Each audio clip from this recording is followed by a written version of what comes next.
second priority that you have is to come to class. We can only do so much if you're not there.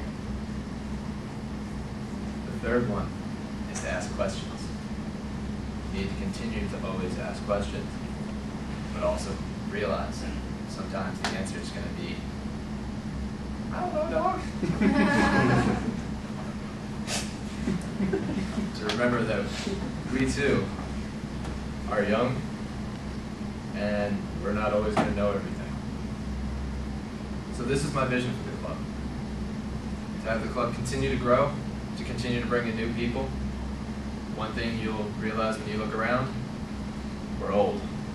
We are an old club. We have the majority of this club will be graduating this time next year. And we need to continue to infuse more youth into the club. Numbers are not the issue. We would much prefer quality over quantity. But only a fool would tell you that quantity isn't important at all. We do want this club to continue to grow. And the reason we do, in large part, is due to the fact that although you all can't necessarily see it, Tom and I can definitely see how much some of you have changed. I think you probably saw in some of those pictures and videos how much you've changed. I remember Adam and Aaron coming in here. I think they may have been able to kick me in the knee.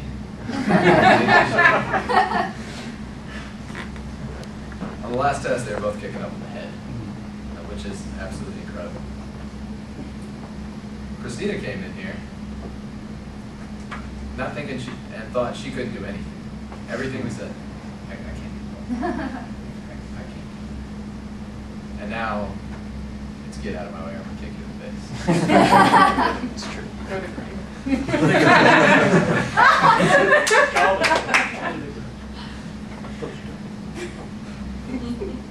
So I want to continue to see the improvements in people that Tom Sudo can create. And I want to continue to see this club grow. And I want to continue to see it grow closer together. Now, we're too much fun to have all these speeches be all fun and all just be pretty much all serious.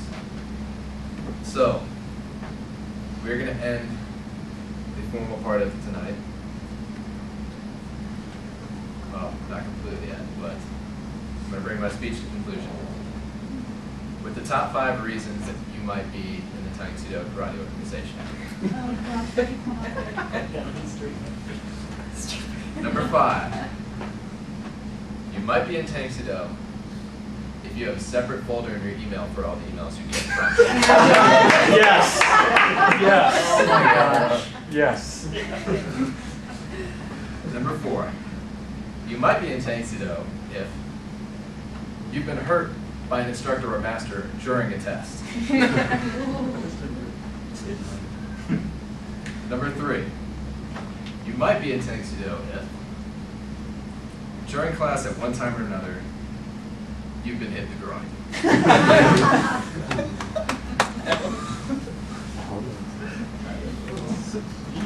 Number 2, you might be in Tang Sudo if you've been in a class and had to stop doing Tang Sudo because you were uncontrollably laughing due to hearing Tom squeak.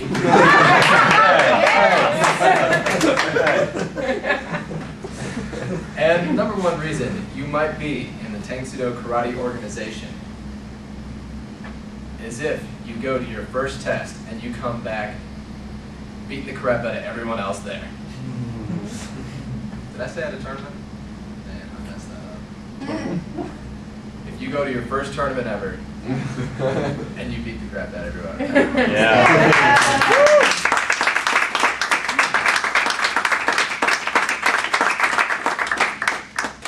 Now,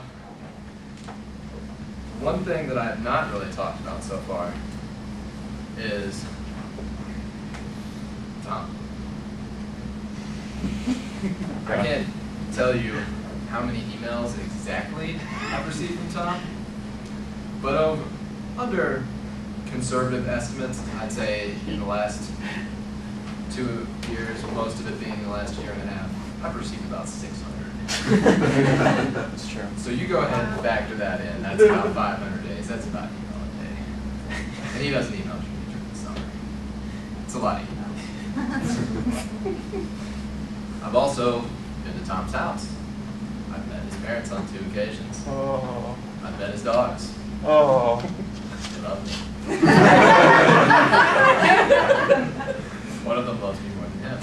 That's true. And I think the feeling the other way is also mutual.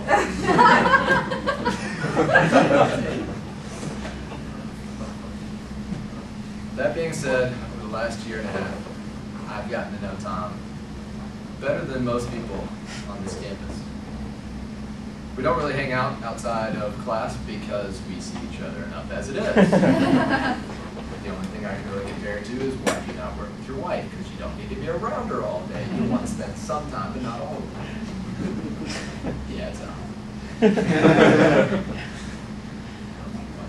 And what's been amazing to see is, that was the joke, but it didn't work. What's been amazing to see is how Tom has grown in the last year and a half, how this club has grown as a result, and just to kind of start to understand all it takes to not only be a leader in this club, but also to be a leader in general. I'll be the first to tell you, and I probably know better than anybody, Tom has not done everything perfect in this club. But I tell you, he's done a great job. It's been fantastic to see how someone else is going ahead and laid the foundation, and I've been able to kind of slowly come along. But you guys probably don't realize, you hear us say all the time, oh, it takes so long, and you hear us whine and complain and, all that all the time. And yeah, there is a lot to do, but it's the fact that I've realized that Tang, in addition to having stuff to do, it's on your mind a lot. And what you inevitably have to do, in addition to remembering everything and planning everything, you have to remember some martial arts too. And there's a lot. And Tom has done a great job of balancing all of that. A great aspect of a leader is knowing when he can no longer continue to lead in the same way he has and being willing to change. And we've seen that in Tom. Tom has brought officers along, and as such, we've seen the officers grow, mature, and really learn how to be, they start to become leaders themselves, and they've become leaders in this club. So, we really can't thank Tom enough for all that he's done. Like I said, he hasn't been perfect in everything, but he's done pretty well, and we will always be grateful to Tom for starting this. In a few weeks here, Tom is going to be graduating. Oh. He's going to be done with college. No longer a college student.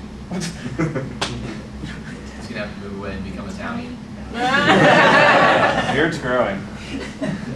It doesn't grow very quick. Sure you aren't the baby? What? That facial, are you sure you aren't the baby?